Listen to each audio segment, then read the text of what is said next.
So you got that starter set for Christmas. Now what?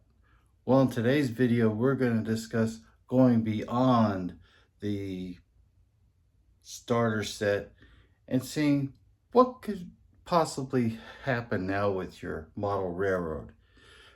Don't forget to like, share, and subscribe, and click that notification bell so that you always see when I release my next video. But now let's talk about that starter set. So most starter sets are going to be an oval of track or possibly a figure eight, depending on who the manufacturer is. You're going to get your locomotive. You're going to get cars to go behind it, either passenger or freight. And most importantly, you're going to get a power pack of some sort. Now, most power packs are DC, which means direct current, and they operate well for what they, for the purposes of just running it around, say, the Christmas tree or whatever. But where do we want to go from here? That's the question. So the next step is, do you want to just have something that you want to run around for a while, and I almost guarantee you're going to get bored with, or do you want to actually do something? This is where we come into the, how do I want to say this?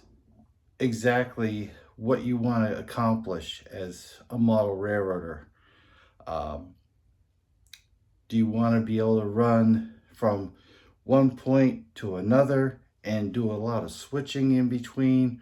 Or do you just want to see it run around a big area, or a combination?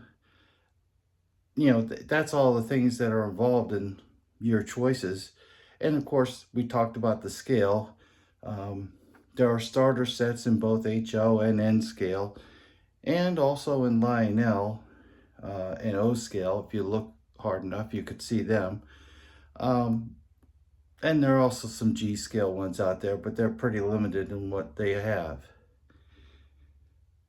Now, the next step, of course, would be what kind of a railroad am I going to put? Where am I going to put it? And can I leave it up all the time? And what's my budget?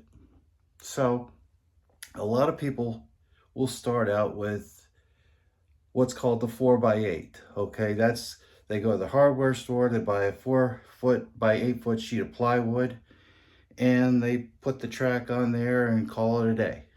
Or, they'll go a little bit further and buy the necessary lumber, 2x4s, 1x3s, 1x4s, something like that.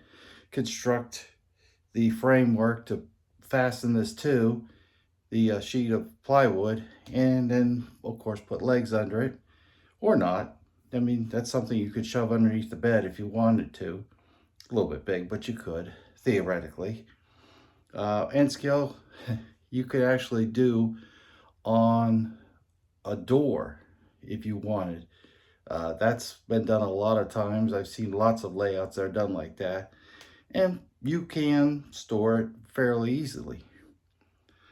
But when you're talking about a permanent layout or semi-permanent, depending on how you work it, you're talking about, I have to dedicate an area, a room, an attic, a basement, maybe somewhere out in the garage. All these places I've seen done. And my personal layout here, I've gone two different ways, okay? My HO scale stuff is a permanent layout, and we're gonna take a look at that in just a second. So let me just flip this around, if I can. Oh, let me see. Well, maybe we can't. Maybe we'll have to pause it. So here we are. This is the permanent side. Let me come out here and explain a little bit. So this is the HO scale layout. This is done in two different parts. The actual operating part is down below here, obviously because all the track is down in here. And then up above, and we'll show this in another video, is what I like to call the city, sort of. We kind of transition from different scenes, and I try to make it flow so that you're going from one thing to another. Okay, so that is the HO stuff. Like I said, I run at home, and in the club that I belong to, I run HO scale. Now, I also, in a different club that I belong to, we run N scale. And this is an example of what you can do with N scale. Now, these tracks, excuse me, are actually stuff that you could, at least part of it, you could get with any N scale starter set. Because you're going to have straight sections, and you can reuse curved sections. So there's another thing that you have to look at is when you're building your layout, do you want to reuse the things that you've been given? Like most N scale and HO, it's kind of hard to see on this example, but there is a road bed that this is attached to. Okay, when you, back in the old days, you used to get HO scale was in just the track. Like if you look at Lionel, you've got the track, it sits on ties, and that sits on the floor most of the time. Or it sits, you know, going around the Christmas tree, it's on the floor. Used to be the HO starter sets just used the same kind of concept, and they were really hard to work with, constantly derailing, and kids would lose interest really fast.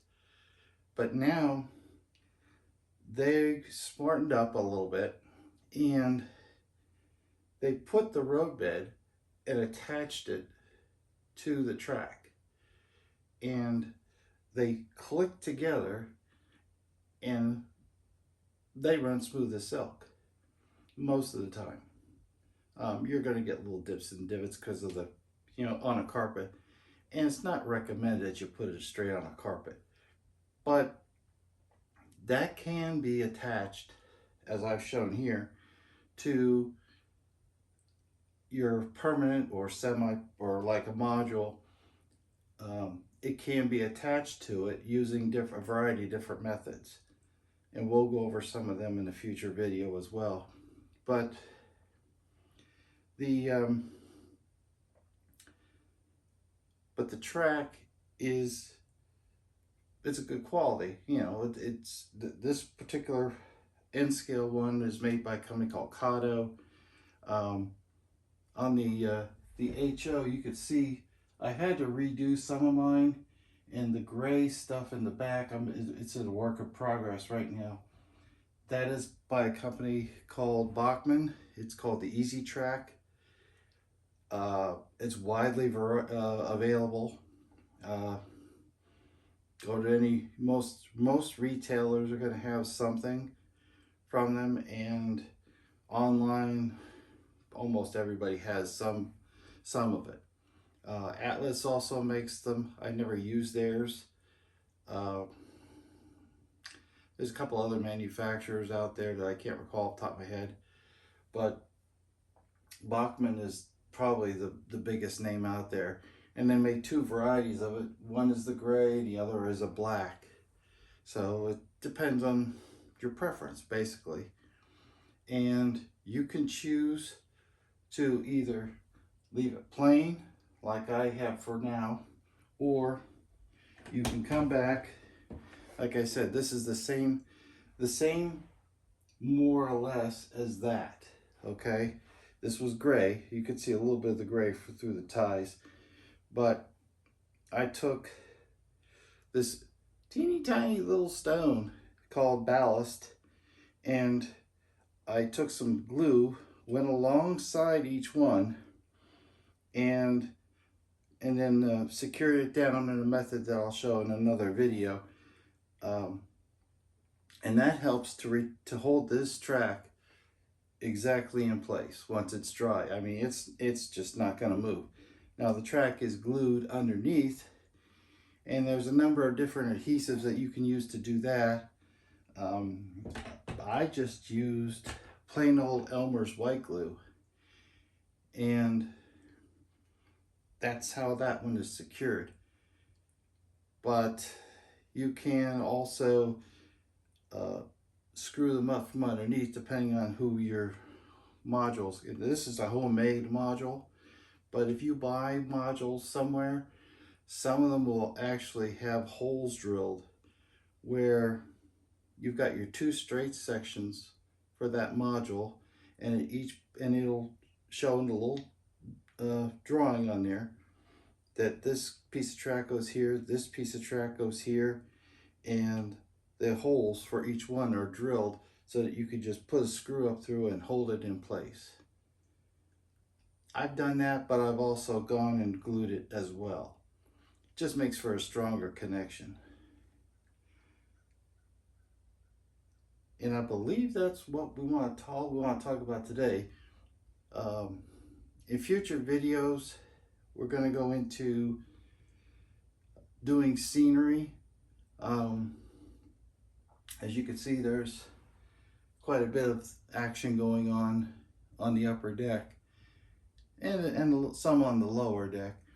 But we'll go through and we want to show you how to detail your layout, because now you've decided you're going to build one, you have your space. So this is what the possibilities are. So we'll go and we'll explore more of those in a future video. But that's all for today. Thanks for tuning in, and we'll see you in the next one.